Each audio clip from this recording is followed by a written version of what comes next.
Olá, a partir de agora começa o Justiça e Trabalho, um programa com informes, notícias e entrevistas da Justiça do Trabalho Potiguar. E hoje você fica sabendo o que é e como se dá a terceirização dentro do mercado de trabalho. Na entrevista, o juiz de trabalho Magnus Kleiber fala sobre o processo judicial eletrônico, implantado em toda a Justiça do Trabalho Potiguar. No Meu Trabalho, Minha Arte, o artista plástico Demétrios Coelho conta como se dá o processo de construção de sua arte. E o cantor e compositor Ian Barreto fala sobre a história do seu trabalho com a música e canta uma de suas belas canções. Logo em seguida, o Justiça e Trabalho está no ar. A terceirização é um fenômeno crescente dentro do mercado de trabalho. Conheça um pouco do que vem a ser esse instituto utilizado pelas empresas. Terceirizar o serviço dentro de uma empresa é uma prática que permite a execução de determinada tarefa por um terceiro, com o objetivo de obter melhor resultado final do serviço ou produto. A terceirização de mão de obra é hoje uma prática frequente nos mais diversos ambientes de trabalho. Os serviços de limpeza, segurança e manutenção são os que mais empregam trabalhadores terceirizados. Essa forma de contratação de serviços nas organizações tornou-se uma tendência mundial, mas seus princípios estão presentes nas relações de trabalho há muito tempo.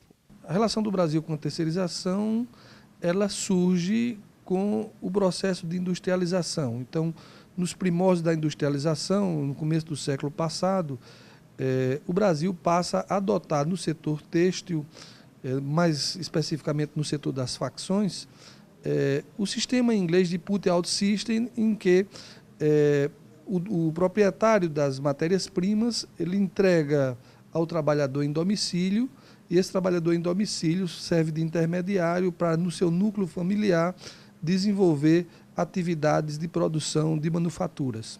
E assim é que surge a terceirização no Brasil, surge por cima de qualquer legislação.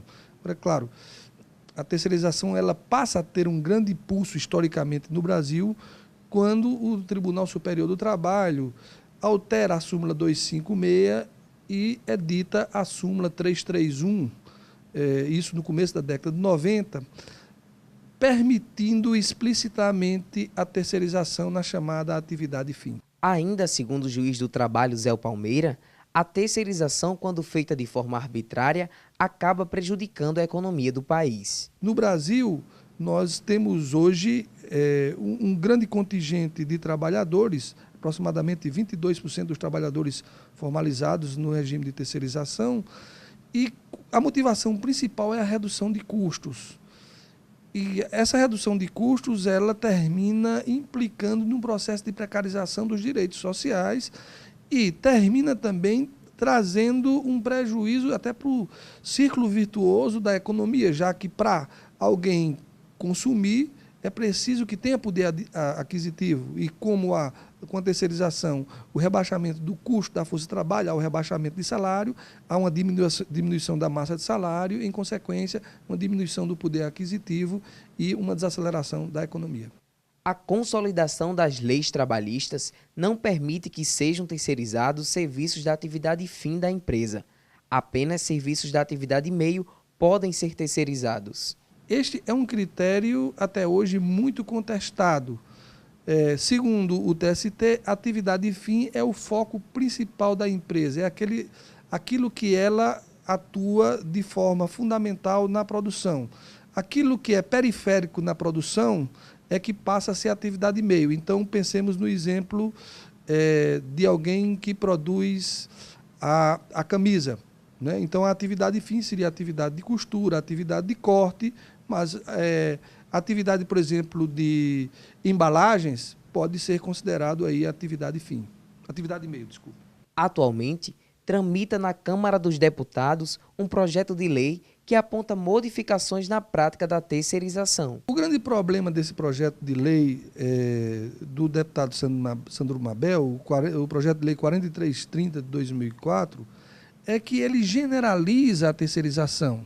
Se o processo de terceirização estava disciplinado de forma precária pela súmula 331, que faz a distinção entre atividade fim e atividade meio, no projeto Sandro Mabel há uma generalização, há uma abertura indiscriminada para a utilização da terceirização, independentemente da natureza da atividade. E isso vai implicar numa terceirização chamada predatória, né? Não numa terceirização reestruturante. E a terceirização predatória ela é baseada na redução de custos e isso vai trazer uma diminuição do poder aquisitivo para os trabalhadores. Agora, no Meu Trabalho, Minha Arte, quem fala sobre as atividades de sua profissão é o artista plástico potiguar Demétrios Coelho.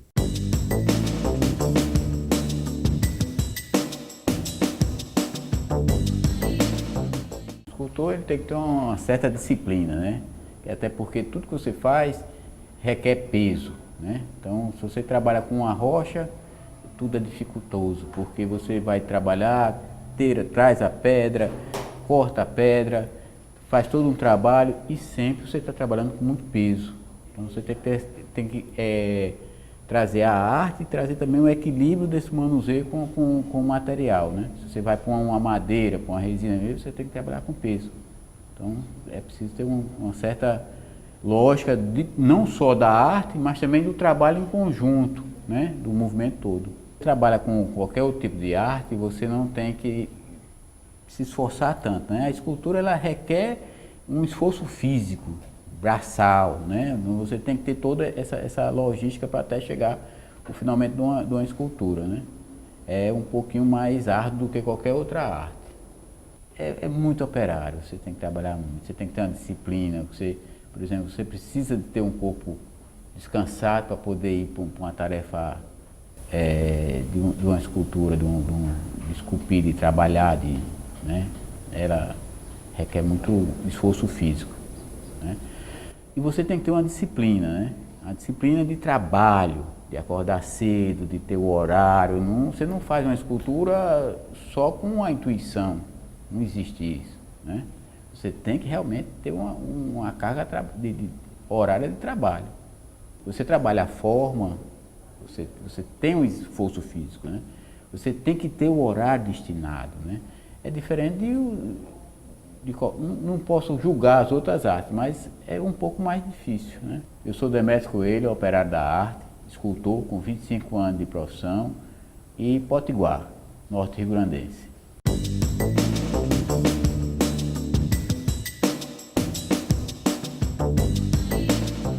Veja a seguir a nossa entrevista. O nosso convidado de hoje é o juiz do trabalho Magnus Kleiber. Ele fala sobre o processo judicial eletrônico. Nós voltamos em instantes.